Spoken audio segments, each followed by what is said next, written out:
Good evening, everyone, and welcome back to another episode of Apollo's Odyssey. I'm your host, Apolla Asteria, and tonight I'm doing part 2 of yesterday's show on evidence of advanced ancient technology. Something, like I said yesterday, is a very favorite subject of mine because I just really love, covering ancient civilizations and forbidden archaeology topics. And, basically, I really feel that there are major parts of our history that have been left out that we are not, being taught in schools. And, this is something that's definitely a very favorite topic of mine because have spent a lot of my life reading up on authors such as Graham Hancock, Michael Cremo, Eric von Daniken, and there's so many amazing people that have covered this topic and so many amazing books out there that get into this. So, this is just something that I really like to get into. And I really like to kind of take these different topics on my shows and kind of break them down and get into them. And yesterday's show, it was a lot of fun. And we got into a lot of evidence on advanced ancient technology, and I had a lot of tabs pulled up on all the different ones I wanted to get into, and I probably only got into about half of them. So I want to get into the rest tonight. So yeah, before we get started here, just looking at the comments here, I hope you're all excited for Halloween. I actually got my costume today, so I'm really excited about that. It's gonna be a good one. Yeah, so like I actually wanted to be a Targaryen, from like Game of Thrones or House of Dragon originally, because some of my friends are going to do that. But then I realized, you know what? I just want to be a dragon. So I'm going to be a dragon. And I have some friends that are a part of this movement. It's called Hollywood for Freedom. And it's basically like a group that's kind of against the mandates here in Hollywood. So, yeah, there's this pretty cool group, and they're throwing a Halloween party that's before the other one I'm going to on Saturday. And I decided to go out to it. You know, I'm supposed to go out in the dragon outfit, so I'm thinking I actually got a giant shot or syringe offline, and I'm thinking I'm going to show up and just say that I'm Dr. Fauci with the Fauci ouchie. So I'm gonna go as that. I'm just gonna be this like black dragon with a syringe, and hopefully I'll win the costume contest. And then I'm gonna go do the other Halloween event I was supposed to do, just dressed as a dragon. So we'll see how that goes. Hopefully I win the costume contest. So, um, all right. So just waiting for some people to get on here. Paul Horn says, I'm going as a seagull. That's interesting. I've never heard of anyone dressed as a seagull before. That's a good one. It's funny. I actually uh got my outfit today. I was looking all down Hollywood Boulevard. As some of you may know, there's just tons of costume shops all the way down Hollywood Boulevard. And before I came here to do the show today, I was just kind of going in different places along Hollywood Boulevard trying to find, like, I really wanted to find like a scaly, like full body, like jumpsuit, like catsuit type thing. So I was looking everywhere and I couldn't find anything. And then I walked into Hustler. I'm like, okay, there's probably something like this in here. Obviously, like, they don't just have like whips or whatever. Like they have tons of stuff in Hustler. A lot of like bodysuit type things. So I'm like, okay, well maybe there's something in here. And I walked in there, I couldn't find anything, and I walked out, and there was this guy. I'm sure, I don't know if any of you have been on Hollywood Boulevard before, but there's this guy, and he's like dressed in this like, I mean, he's like a one of those Jesus freak dudes, but I mean, not a real one. Probably, I'm not sure what his whole story was, but he came up to me and he's like, "Hey, uh, I think you need to come here and pray for. I need to help you pray to release your sins or release you from your sins or something like that." And I'm like, "Okay."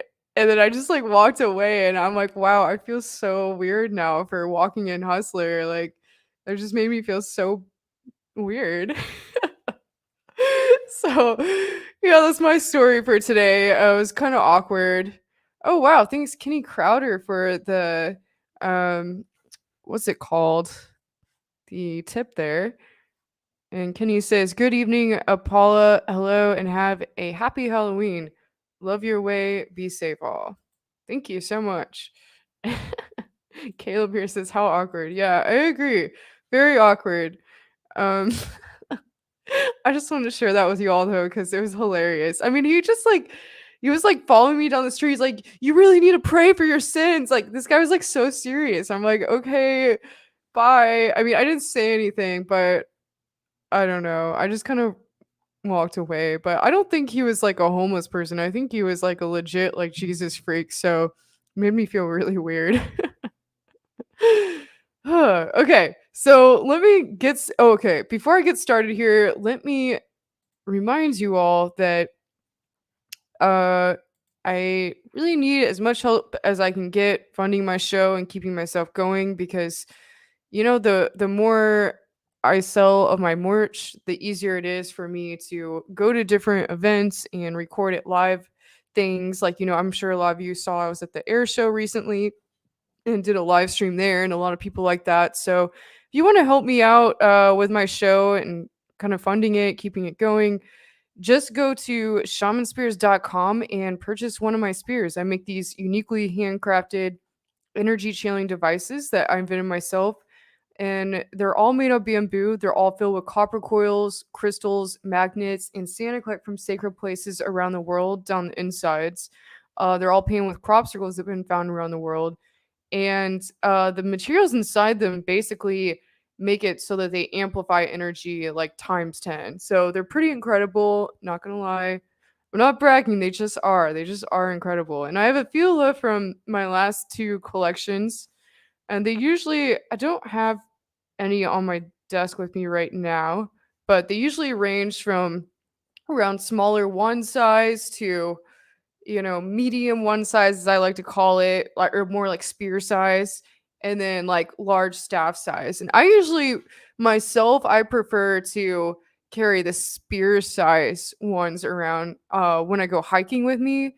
So like I usually take them hiking with me, and it's a lot of fun. If you follow me anywhere online, you probably can see that I'm usually hiking up mountains with spears in my hand. It's pretty much like all I do with my life. So pretty cool stuff.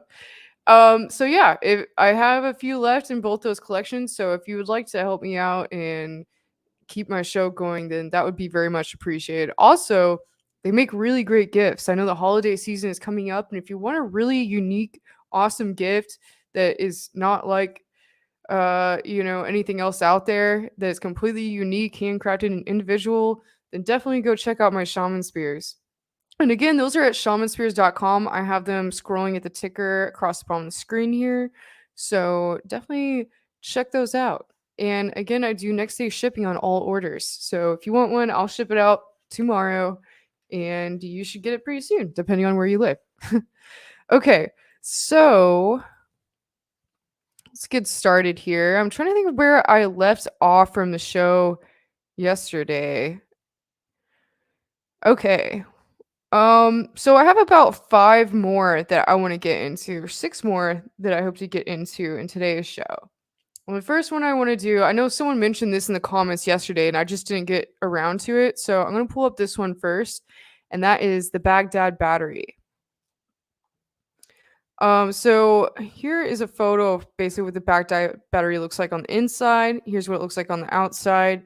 These are kind of drawings, but they actually have photos of the real one. I just really like this article a little better than the other ones I saw online. But if you want to see like photos of what they actually look like, feel free to check those out online. But the Baghdad battery, sitting in the National Museum of Iraq, is a earthenware jar about the size of a man's fist. Its existence could require entire history books throughout the world to be rewritten. According to most texts, the voltaic pile or electric battery was invented in 1800 by the Count Alessandro Volta. Volta had observed that when two dissimilar metal probes were placed against frog tissue, whoa, I did not know that, a weak electric current was generated. Okay, what? Frog tissue? Okay, that is definitely something new that I learned today. Volta discovered that he could reproduce the current outside of living tissue by placing the metals in certain chemical solutions.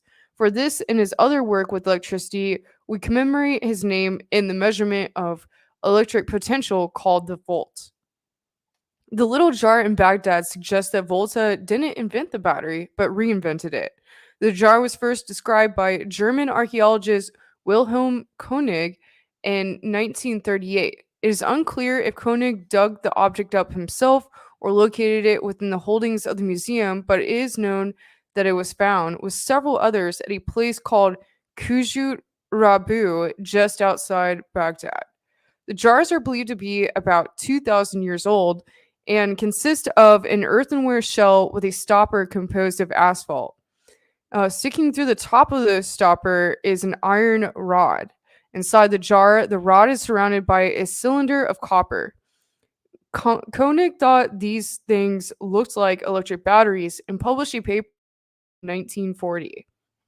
World War II prevented immediate follow up on the jars, but after hostilities ceased, an American, Willard F.M. Gray of General Electric High Voltage Laboratory in Pittsford, Massachusetts, built some reproductions. When filled with an electrolyte like grape juice, the devices produce about 2 volts. Not all scientists accept the electric battery description for the jars. Some suggest that they were simply containers used to hold papyrus scrolls. The scrolls have since rotted away, leaving just the jars. If they were batteries, though, who made them and what were they used for? Kujut Rabu was a settlement of people called the Parthians. While the Parthians were excellent fighters, they had not been noted for their technical achievements, and some researchers have suggested they obtained the batteries from someone else. A few people have even suggested that this someone else was a space traveler that visited Earth during ancient times. What did I tell you? It always goes back to ancient aliens. It always does. Seriously. As romantic a notion as this is, there is nothing about the Baghdad berries that is high tech. All the materials used are common in origin, and the manufacture was well within the ability of many of the people of that era. What is surprising about the jars is that somebody figured out how to put the right materials together in the right way and make a device that had a function which is not obvious. It's likely that the batteries, if it is what they are, were the result of an isolated and accidental development. What might have they been used for? German researcher Dr. Arne Egebret used copies of the batteries to electroplate items, a feat currently duplicated on the show Discovery Channel Mythbusters. The electroplating process uses a small electric current to put a thin layer of one metal, such as gold, on the surface of another, such as silver. Egebret uh, suggests that many ancient items in museums that are thought to be gold may actually be gold plated silver. So, are these devices batteries? It certainly is a strong possibility. Even if they are, Count Volta need not be worried. We are unlikely to change the term for electrical potential at this late date. his history is assured.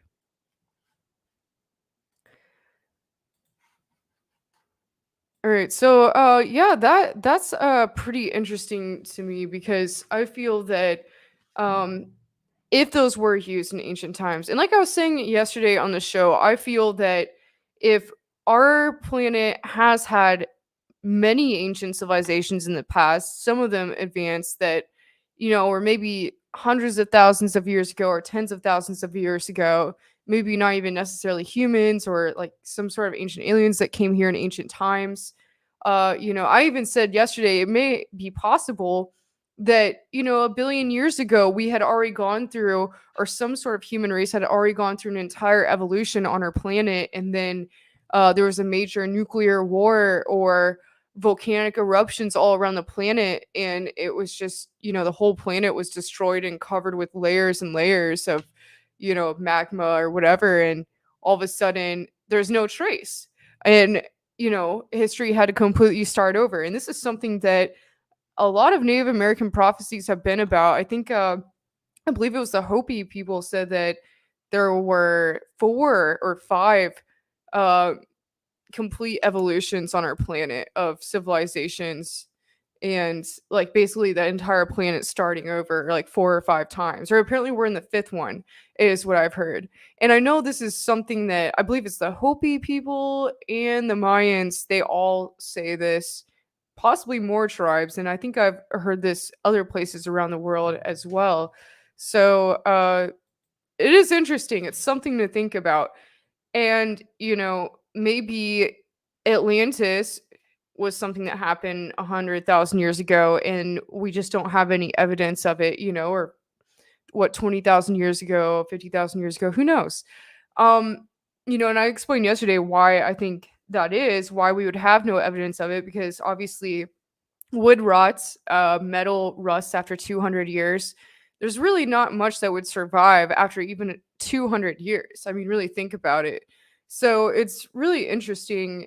And I feel like I was saying yesterday that every single time, if we re-evolved every single time on the planet and or restarted over with our civilization, and had to start over from scratch basically, and basically learn how to do things all over again, because obviously if there was an apocalypse, a lot of people that would know how to make things like laptops and things like that would probably not be able to reorganize themselves to start that over again if they did survive.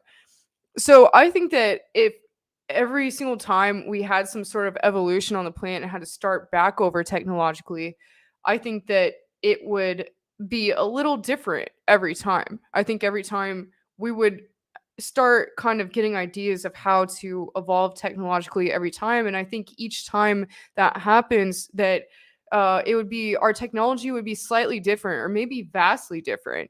I mean, think about it. If it's different people, completely different people evolving technologically or coming up with ideas, learning how to do things and putting things together, it would probably be a little bit different every time. Maybe sometimes, a civilization might figure things out way before another civilization, or maybe they might figure out different things first that we, as our civilization, have not figured out yet. And it might just be completely different. Who knows? Like maybe they might figure out anti-gravity before we figured out anti-gravity. So kind of interesting.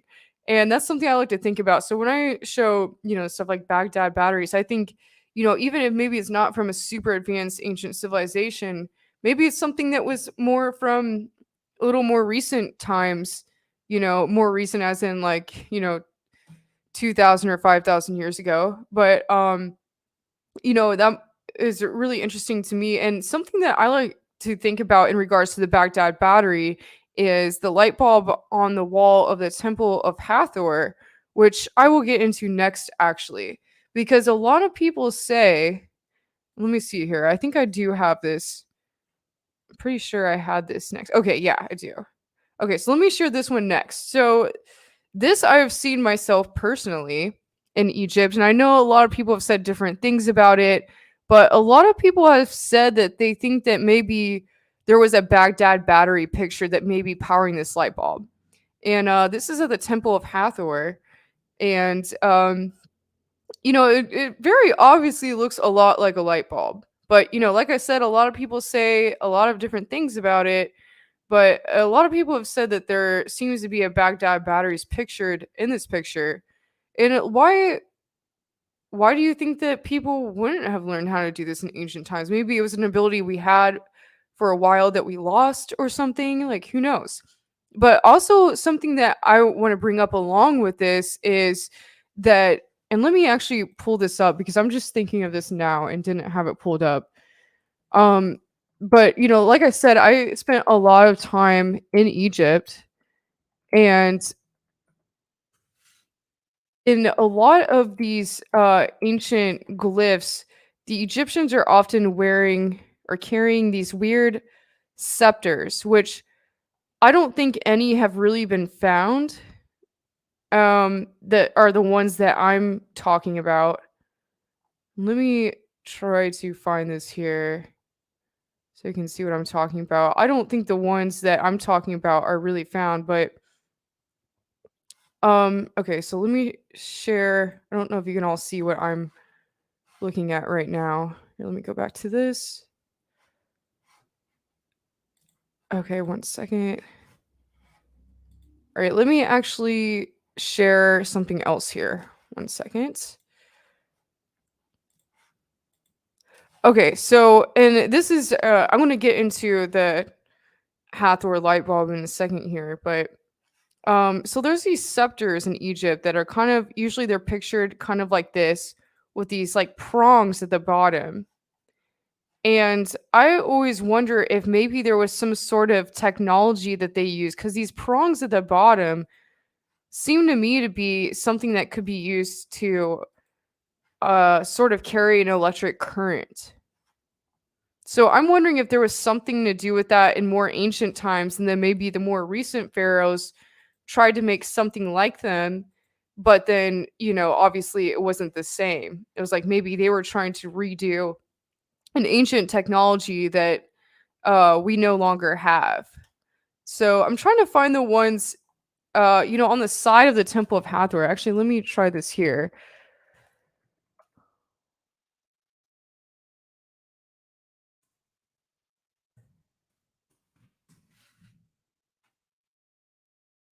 Okay, so this is what I'm looking for here. So on the side of the Temple of Hathor, there's actually a lot of these. And, as you can see, it's like they're carrying these big scepter things and even like, these onks here. And it almost seems like maybe they have some sort of technology with them. Like they have these. I just wonder if it's possible because a lot of them have prongs on them on the ends that maybe there's some sort of electrical current that they actually are able to use with this. So, let me go back to the Temple of Hathor here. I just wanted to mention that before I get into this because it's something that was just really coming to mind for me when I was at the Temple of Hathor in Dendera. And I think there's a reason why that was coming to mind for me. It was weird because I was thinking I was seeing all these pictures of the people lined up with these rods with the prongs at the bottom. And then there's this light bulb on the wall there. So the Dendera light, myth, test, and truth. The Dendera light is particularly controversial topic since it is not exactly an artifact of potential ancient technology, but the possible depiction of such an artifact on a wall of one of the best preserved ancient temples in Egypt, the temple of the Egyptian goddess Hathor at Dendera. Did ancient Egyptians have electric lamps? The image shown as the Dendera light is found on 3 stone reliefs in the temple, and at first glance could be constructed as a bulb similar to a cook's tube with a lotus socket on one end, a cable traveling underneath, and a snake-shaped cord or filament inside. The most popular representation of the so-called Dendera light, a priest is shown holding the lamp, and a few smaller figures are seen below it. One of the figures appears to be directing the light bulb upwards. A two-armed Jed pillar is also shown with the bulb, and the hands are apparently connected to the snake cord inside. A baboon is presented in front of the lamp while holding two knives in front of itself. A Norwegian electrical engineer was the first to propose that this image depicted an electrical lamp. Austrian authors Peter Krause and Rainer Hebeck brought the hypothesis to worldwide attention when they published a book based on the Dendera reliefs titled Das Licht der Pharaonen. Okay, I'm not going to even try to pronounce that. So in English, that would be Light of the Pharaohs, High Technology and Electricity in Ancient Egypt. W. Garn, another electrical engineer, later tested the hypothesis and constructed a working model of the Dendera light. In an English translation of an excerpt from the book, Garn is quoted as saying, "If we evacuate a glass bulb with two, or if we, I think it means excavate, a glass bulb with two metal parts reaching into it, we can see a discharge at much lower levels, depending on the size of the glass balloon. At a pressure of about 40 tons or 40 millimeters of mercury, a snake-like filament meanders through one metal part to the other. If we evacuate further, the light filament grows wider until it fills the whole glass balloon. This is exactly what we see in the picture in the subterranean chambers of the Hathor sanctuary." Myths behind the symbols. Most Egyptologists, however, interpret the so called Dendera light in a different way. The key is to remember that there are inscriptions and other images based on the reliefs, so it's necessary to consider the writing alongside the vignettes when interpreting them. An excerpt from a translation of the text surrounding these images made Egyptologist Dr. Wolfgang Waitkus includes the following information in direct relation to the most famous Dendera light scene. WTSO Har Samtus, the great god who is Dendera, who rises from the lotus flower as living Ba, whose perfection is risen by the images of his Ka, whose is worshipped by the crew of the day barge, whose body is carried by the Jed pillar below his primal beginner, sits and those majesty is carried by the companions of his Ka. Don't know. That sounds kind of weird. The inscriptions are telling us that Harsum another creator god, Horus, the unifier of two lands, is the snake rising from the lotus flower, and with his body being called the Jed pillar on the day barge, the so-called cable in Dendera light hypothesis. Now it is much easier to see how many symbols in the so-called Dendera light are actually linked with Egyptian mythology. In one of the ancient Egyptian creation myths, the first thing to emerge from the infinite primordial sea of Nun, sometimes referred to as the Sea of Two Knives, which pre-existed creation, was a lotus flower. The flower is said to have given birth to the sun god Atum Ra, where there were many ancient depictions of the lotus in the shape of a lamp, similar to the relief at the Temple of Hathor in Dendera. We also know that a snake in a bubble was later used in later depictions to represent Atum Ra. The bubble or essence around the snake may represent the emergence of the universe out of nothingness. Therefore, an obvious interpretation of the Dendera light, according to most Egyptologists, is the depiction of the sun god emerging from the lotus flower.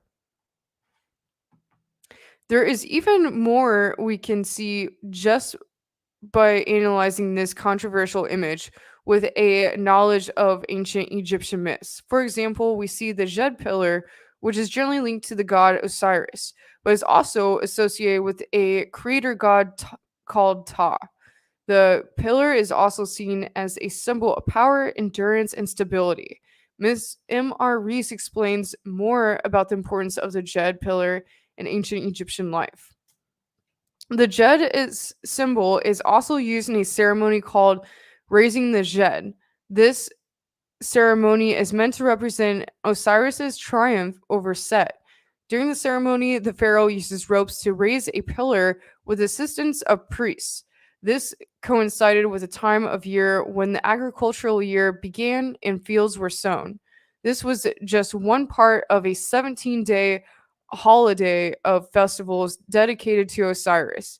Overall, the raising the Jed ceremony represented both the resurrection of Osiris and the strength and stability of the monarch.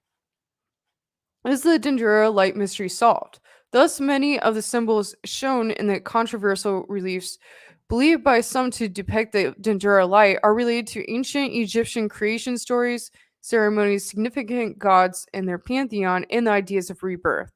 The inscription around the reliefs clearly suggests this is not evidence of Egyptian technology.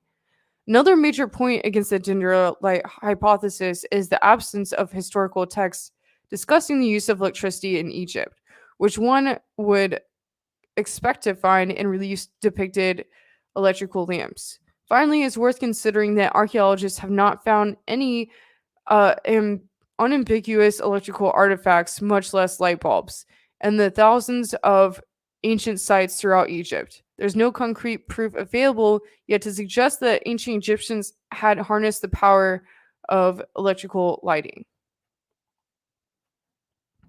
In response to these points, some proponents of the Dendera light hypothesis have claimed that the rituals used the use of electric lights that would have been conducted in secret ceremonies undertaken by ancient priests near New Year creation related celebrations. That would mean that the artifacts themselves were also secret or ritually destroyed following the ceremonies. While it is possible that there are some aspects of the reliefs of the Temple of Hathor at Dendera that are missing in interpretations we have today, we cannot disregard the inscriptions and the accompanying story that we see playing out in vignettes.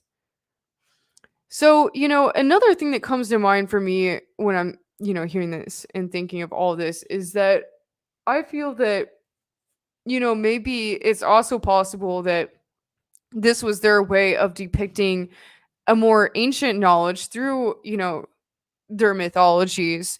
They were depicting an ancient knowledge that they had heard of before. Maybe this was after the Great Flood, after antediluvian times when another civilization was around before and was wiped out, and this was their way of depicting this mythological story and doing it in a way where they were also depicting this ancient technology that they heard of but that they didn't have anymore. So that's something that really comes to mind for me.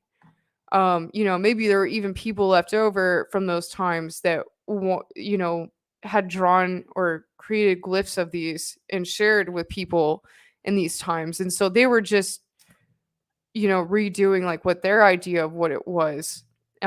So that's what I have to say about that. And let me come over here and see what your comments are on all this.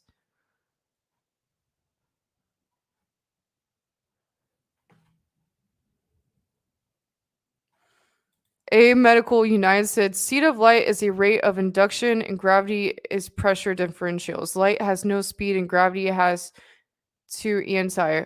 What this phenomenon is called anti-gravity can be scientifically back engineered." Interesting. Paul here says light can be compared to consciousness. I really like that idea too. So, let me see here. A Medical United here says they claim they had magic, but truth what it was just advanced technology. It was interesting what they said about there possibly being um them using this technology and rituals and just keeping it a secret.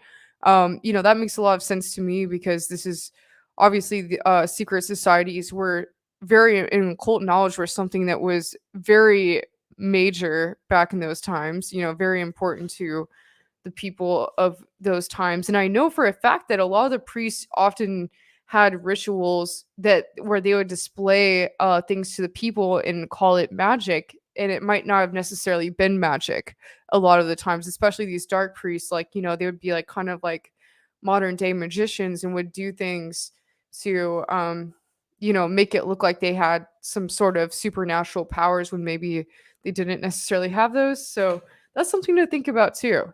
Definitely interesting. Okay, so let's move on here to the next one. Hmm.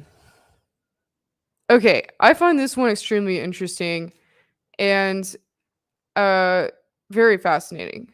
So I'm not sure exactly how to pronounce this. It is called the Antikythera mechanism, ancient celestial calculator. The device tracked the motions of the sun, moon, and 5 planets. And so here's a picture of what I'm talking about here. And it's captioning a picture taken at the Archaeological Museum in Athens, September 14th, 2014. And supposedly this has been called the world's oldest computer. So just make sure you get a look at that right there before I move on here. This is probably some of the most fascinating ancient technology. A lot of people have described it as definitely one of the most fascinating ones that have been found. The Antikythera machine is an ancient shoebox sized device that is sometimes called the world's oldest computer for its ability to perform astronomical calculations. Discovered by sponge divers off the Greek island of Antikythera in 1901, the remains of the mechanism are now preserved in the National Archaeological Museum in Athens. Only 82 fragments, consisting of about one third of the original mechanism, survive today. Researchers wrote in 2021 study published in the journal Scientific Reports it was built around 2,200 years ago. And what did the mechanism do? The mechanism was capable of performing different calculations and it could help track the motions of the sun, moon, and of 5 planets. It could even tell when athletic competitions such as the Olympics were set to take place. The researchers wrote, it was a mechanical computer of bronze gears that used groundbreaking technology to make astronomical predictions. By mechanizing astronomical cycles and theories, the team wrote in the journal article. Since the discovery of the Antikythera mechanism, scholars have been trying to understand the device, and though they have made considerable progress, many questions remain unanswered. For example, researchers still aren't sure who made it. Some scholars have posited that the Greek inventor Archimedes, 287 BC to 212 BC, was the mechanism's creator, but this is uncertain. The inscriptions on the mechanism are written in Greek. Whoever made the device would have to know a great deal about astronomy, metallurgy, and mechanology. Ar- Aristides Vulgaris, team leader of the functional reconstruction of Antikythera mechanism project, told Live Science in an email, this project aims to reconstruct that the mechanism originally looked like and gain a better understanding of it. They also would have needed great hand dexterity, he noted.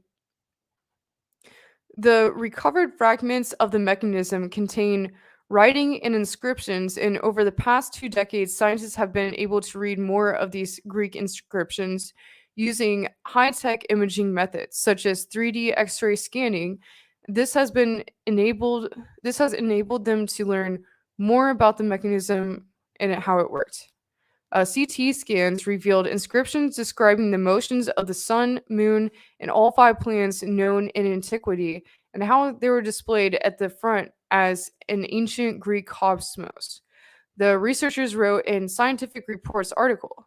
The mechanism used cycles from Babylonian astronomy, mathematics from Plato's Academy, and ancient Greek astronomical theories, the researchers wrote. The mechanism represents a level of technology exceeding anything else of the kind for which we have either physical remains or detailed descriptions from antiquity. Alexander Jones, a professor of the history of exact sciences in antiquity at New York University's Institute of the Study of the Ancient World, wrote in his book, A Portable Cosmos. The authors of the scientific reports article found that someone viewing the front of the mechanism would have seen dials that showed the movements of the moon, sun, lunar nodes, po- points to where the moon's orbits crosses the ecliptic and the path the sun appears to take through the constellations Mercury, Venus, Mars, Jupiter, and Saturn, as well as the zodiac calendar. The back of the mechanism had dials showing the metonic cycle, a 19-year cycle after which the phases of the moon occur on the same days of the year. The ecliptic cycle, a period of 76 years, equal to the metonic cycles. The Olympiad cycle, when the Olympics were held every 4 years. The Saros cycle, a period of more than 18 years between lunar eclipses, and the Exeligmos, a period of more than 54 years or three Saros cycles. Between the front and back of the mechanism were a vast array of gears designed in such a way that the dials would depict the correct timing of all the cycles. Suppose a user of Antikythera mechanism wanted to check eclipse predictions from a particular month some years ahead. The user winds the mechanism forward to a desired date as shown on one of the calendars. Though the ship that held the Antikythera mechanism was discovered more than a century ago, the wreck has not been yet been fully excavated.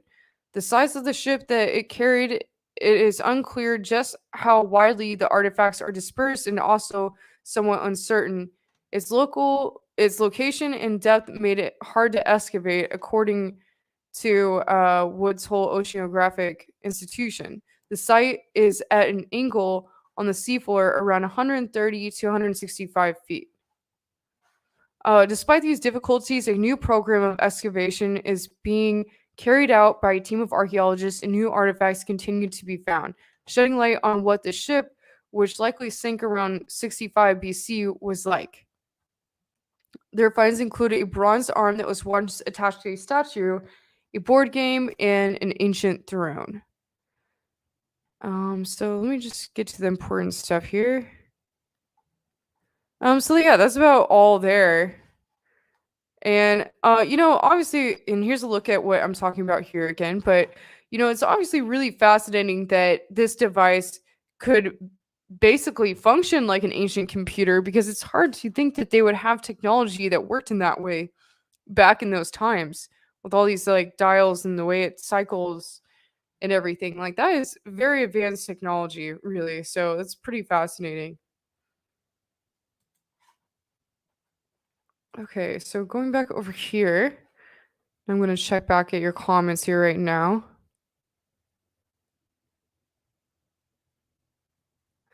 Okay, so let me pull up the next one we have here.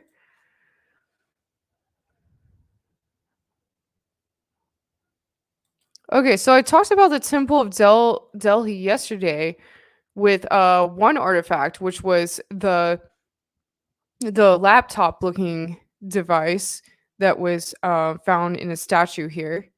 But now I'm going to talk about another artifact that was found here, and that is the Iron Pillar of Delhi.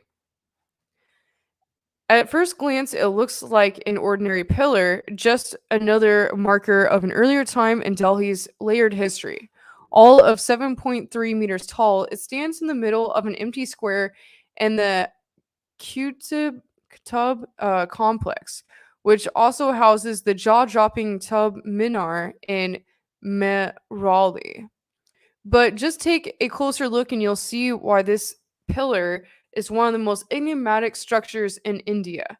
Many of oh wow. Okay, it's Delhi. I was actually for some reason I was confusing this in my mind with the Temple of Delhi or I'm sorry. The Greek temple. Delphi, but this is in Delhi in India. So sorry about that confusion there. Okay, so but if you take a closer look and see why this pillar is of the most enigmatic structures in India, made of iron, it should have turned into a pile of rust a long time ago, considering its age. It is 1,600 years old, and exposure to Delhi's heat, dust, cold, and rains. So that is very strange, definitely. But the iron pillar, and then so this is a look at it here. But the Iron Pillar of Delhi is no alien mystery or futuristic hoax, as some would have us believe.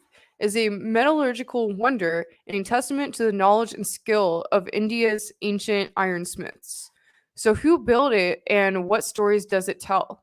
The Iron Pillar stands in the middle of the remains of the oldest mosque in northern India, the Quwat ul Islam, built by the Qutbuddin Aibak, 1206 to 1210, the first sultan of Delhi's slave dynasty in 1193 CE. In 1192 CE, Qutbuddin Aibak was a general of Muhammad of Ghor, the Ghurid ruler of Afghanistan, defeated the Kohan king of Delhi, and in the Battle of Tyrain, on the death of his overlord and patron Muhammad of Ghor in 1206 CE, Aibak declared himself sultan, thus setting the tone for 750 years of Islamic rule in northern, eastern, western, and central India. The Kohan or Kahama dynasty of Delhi had risen to power after defeating the Tomars. The Tomar dynasty, under its founder Anangapal, is said to have been settled in the city of Delhi in 1052 CE.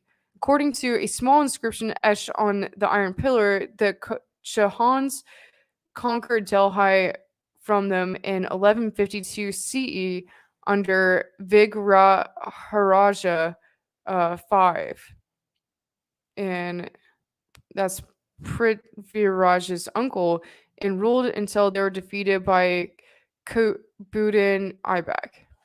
So the origin story. The Iron Pillar of Delhi weighs 6.5 tons, is 7.3 meters tall, and has a slightly tapering shaft with an ornate abacus that was once topped by an animal capital. Inscribed on its shaft on the side facing the mihrab arches of the ancient mosque is a deeply incised inscription. The ancient inscription in the Sanskrit language and Brahmi script belongs paleographically to the 4th century CE and is called Gupta Brahmi, after the Gupta Empire that ruled northern and central India from the 4th to 7th century CE. And that's that there. Wow, it's very interesting glyphs. Haven't seen anything like that before. According to the inscription, the pillar was erected by King Chandra and celebrates his victories in battle and was dedicated to the Hindu god Vishnu. There were 2 Gupta rulers named Chandra, but the one who is most definitely the one mentioned on the pillar is Chandragupta II, who ruled from 375 to 415 CE and extended the Gupta Empire till it extended to the Indus in the west, Bengal in the east, and the Himalayas in the north, and the Narmada River in the south.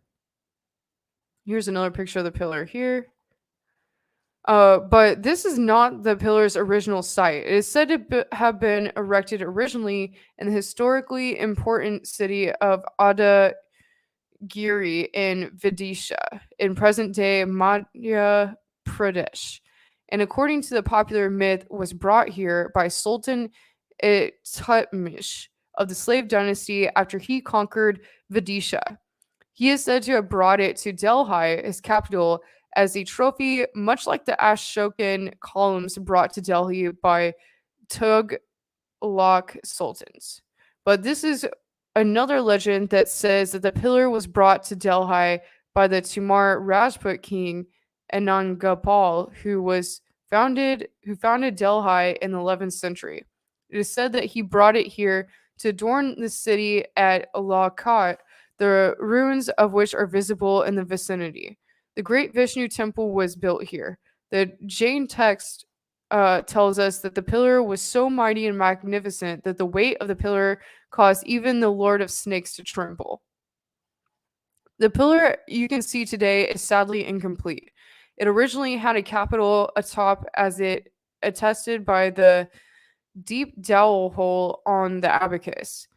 Since it was dedicated to Vishnu, it undoubtedly bore either a zoomorphic or anthropomorphic image of Garadu, the eagle mount of Vishnu. This was probably removed during the Sultanate period because the use of images went against the tenets of Islam. The signage on the wall of Kuwait ul Islam Mosque, where the pillar stands, is the translation and transcription of the inscription on the iron pillar. It reads, "The residue of the king's Chandragupta II effort, burning splendor which utterly destroyed his enemies, leaves not the earth even now, just like the residual heat of a burned out conflagration in a giant forest. He, as if wearied, has abandoned the forest and resorted in actual form to another world, a place won by the merit of his deeds, and although he has departed, he remains on earth through the memory of his fame."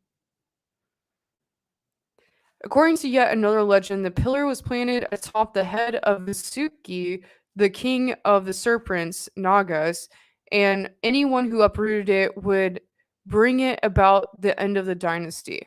A later Tamar ruler did just that and buried the portion of the pillar is supposed to have been covered in blood, and soon the Tamar dynasty was defeated by the Kahamana dynasty.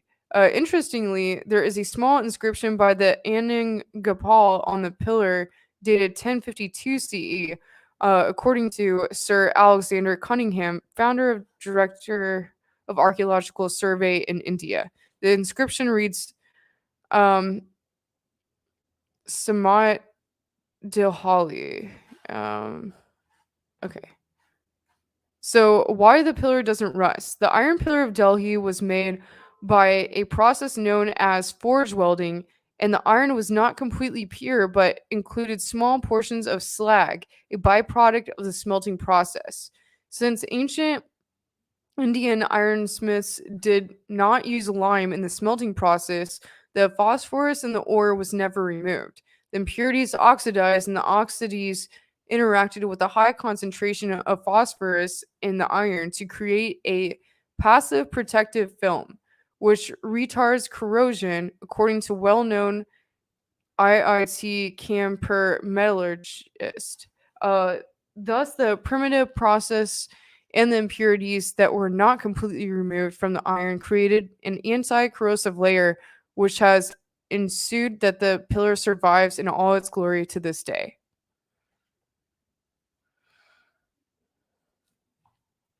So that's pretty fascinating just because it doesn't seem that we have a technology like this. Like, no one really builds stuff like this anymore, or people don't even seem to understand how it lasted so long. So I think that's really interesting and definitely proof that they had some technology that we don't have. So pretty interesting. And Kasun Lee here says that article isn't completely correct. The pillar is corroded now. I could tell at the bottom it did show a little bit of corrosion, but maybe not all the way to the top. But it is, like I was saying earlier, most metal rusts after 200 years. So it's fascinating that it really has survived this long. I mean, that's basically should be impossible. So pretty interesting. And single Plitek here says, "Have you ever heard of Göbekli Tepe in Turkey?" Yes, I have. Very interesting place, and I definitely plan to go there one day myself. That's probably one of the few places that I've really, really wanted to go to study that I haven't been to yet. So I kind of have this thing with going to ancient megalithic sites around the world. It's sort of my thing. So I hope I can go there sometime. All right. Okay, let's move on to another one here. Sorry, that was it's hard for me to read some of it sucks because a lot of these articles I pull up sometimes tend to have a lot of words from other languages that I don't really know or names from other languages that I'm not sure how to pronounce. So sorry about that. Okay, I'm going to do one more here. So this is the ancient Chinese earthquake detector invented 2000 years ago that really worked. Check that out. Although we still cannot accurately predict earthquakes, we have come a long way in detecting, recording, and measuring seismic shocks. Most don't realize that this process began nearly 2,000 years ago with the invention of the first seismoscope in 132 AD by a Chinese inventor called Zhang or Chang Hang. The device was remarkably accurate in predicting earthquakes from afar.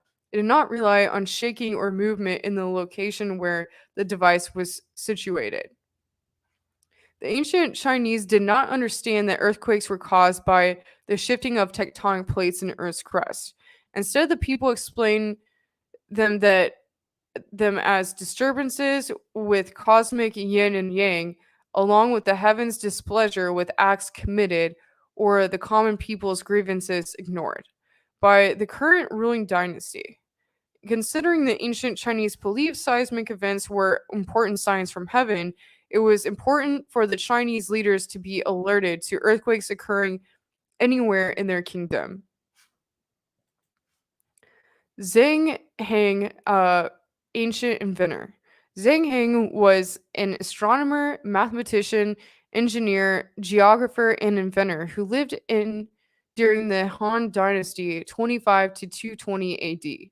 He was renowned for inventing the world's first water-powered armillary sphere for astronomical observation, improved the water clock, and documented about 2,500 stars in a detailed star catalog. He is also widely believed to have invented the first odometer. But the invention that created the greatest shockwaves was the world's first earthquake detector. According to the Book of Later Han, compiled by Fan Ye in the 5th century, Zhang Heng's earthquake detector was able to determine the direction of an earthquake hundreds of miles away. Zhang's seismoscope was a giant bronze vessel resembling a samovar, almost 6 feet in diameter. 8 dragons snaked face down along the outside of the barrel, making the primary compass directions. In each dragon's mouth was a small bronze ball. Beneath the dragons sat 8 bronze toads with their broad mouths gaping to receive the balls. This sorry. That just made me laugh. His device also included a vertical pin passing through a slot in the crank, a catch device, a pivot on a projection, a sling suspending the pendulum, an attachment for the sling, and a horizontal bar supporting the pendulum. This device was no mean feat. The exact mechanism that caused the ball to drop in the event of an earthquake is still unknown. One theory is that a thin stick was set loosely down the center of the barrel. An earthquake could cause the stick to topple over in the direction of the seismic shock, triggering one of the dragons to open its mouth and release the bronze ball. The sound of the ball striking one of the 8 toads would alert observers to the earthquake and would give a rough indication of the earthquake's direction of origin. In 138 AD, the sound of the bronze ball dropping caused a stir among all the imperial officials in the palace. No one believed that the invention actually worked. According to the direction in which the dragon that dropped the ball was oriented, it was determined that the quake had occurred to the west of Luoyang, the capital city. Since no one had sensed anything in Luoyang proper, people were skeptical. However, a few days later, a messenger from the western Long region, today southwest Gansu province, which was west of Luoyang, reported that there had been an earthquake there, and as it happened exactly the same time that the seismometer was triggered. People were greatly impressed by Zhang Heng's instrument. In 2005, scientists in Zhanghao, China, which was also Zhang's hometown, managed to replicate Zhang's seismograph and used it to detect simulated earthquakes based on the waves from four different real life earthquakes in China and Vietnam. The seismoscope detected all of them, and as a matter of fact, the data gathered from the tests corresponded accurately with gathered by modern day seismometers. Today, from an advanced modern technology point of view, the seismometer Zhang Heng invented is still considered amazingly refined and remarkably ahead of its time.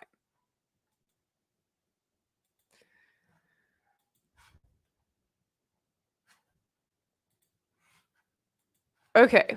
So that's pretty much all I had together for today. And obviously when it comes to ancient advanced technology, one major thing that would come to mind would be the uh the giant megalithic structures and the laser, what seems to be precision laser cutting between the structures. Also, a lot of people have said that there have been devices that were probably used to liquefy rock with sound or frequencies to liquefy stones. So, these are things that are evidence, very much evidence of ancient advanced technology, but we don't know exactly what the technology was. All we know is that they were able to laser precision cut stones in ancient times, and also possibly they were able to melt stone with sound or frequencies. So obviously don't have the devices today, or we don't know what the devices were they used for that, or what sort of technology they used for that.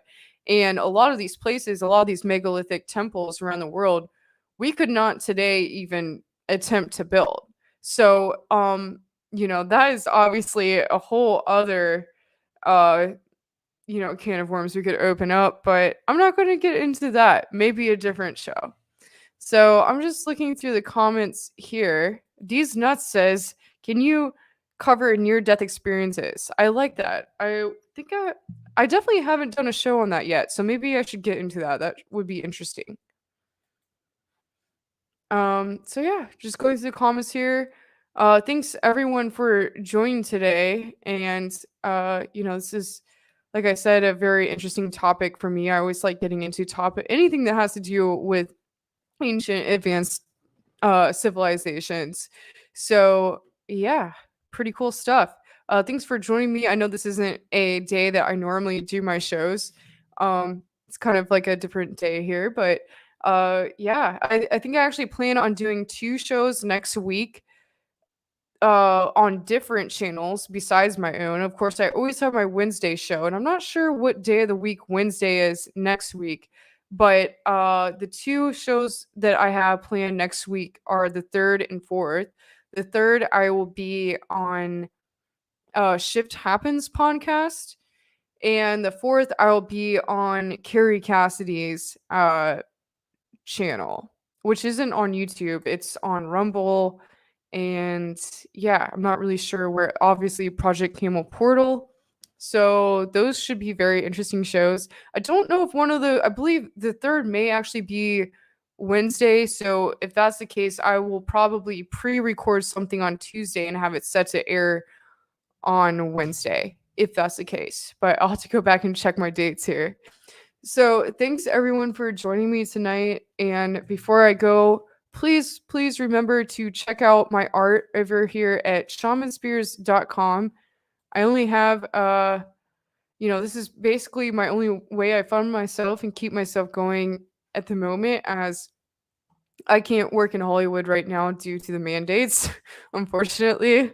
So, please check out my spears. I have a few left from each collection, and as I said earlier in the show, they make really great Christmas gifts. I do next day shipping on all orders. They range in all different sizes, so make sure you go in and check out the sizes here. Some of them are small one size, some of them are basically the size you would imagine a spear to be, and some of them can be used as staves and are like staff size. So definitely go check those out. And like I said, I do next day shipping on all orders. So also I have some other products on here. So definitely check those out. And those are all on shamanspears.com. Also, if you would like to join me at a conference coming up here, I will be speaking at the Star Knowledge 1111 conference with Laura Eisenhower, and this conference is actually honoring Chief Golden Light Eagle, who has passed on in the last year. So we'll be doing this event, and I'm really excited to meet everyone there. I think it's going to be a really great event. That's actually something that I wanted to do for years and was never able to make it out to. And unfortunately, Chief Golden Light Eagle has passed on, but his amazing daughter is running this event, and I'm excited to meet her and all of these amazing fellow speakers that will be at the event as well. Lauren Eisenhower will also be at the event. That's who I'm going with. So me and her always get into a lot of fun together. So I'm excited for that. All right. Thanks everyone for joining me tonight. And yeah, please make sure to keep maybe hit the notification bell so you know when I am going live. Sometimes I end up doing live shows at different events last minute. Sometimes I end up just randomly deciding to do interviews or shows like that aren't on the days of my usual Wednesday show. So definitely, if you want to be up to date with all that, then hit the notification bell so you know when I'm going live. All right, thanks everyone for joining me tonight. And until next time, over and out.